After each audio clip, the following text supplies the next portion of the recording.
Sesuatu yang Allah Ta'ala berikan dalam bentuk permohonan nggak selalu membuahkan keberuntungan kamu kalau kau tahu dirimu apa dan bagaimana serta sejauh mana Allah Ta'ala sayang. Dia tahan biar merasakan dulu hal-hal yang diminta untuk dia sang hamba dekat denganku.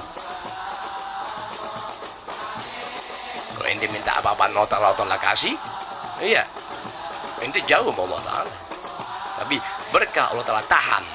Iya, permohonan ente dalam permohonan doa dan doa belum juga Allah berikan, tapi tetap ente tidak pernah berputus asa dalam permohonan dengan doa-doa ente kepada Allah Ta'ala setiap keadaan di mana ente butuhkan.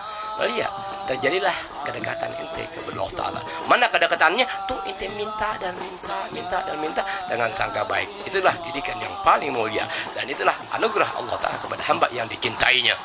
Gak mau tahu gitu.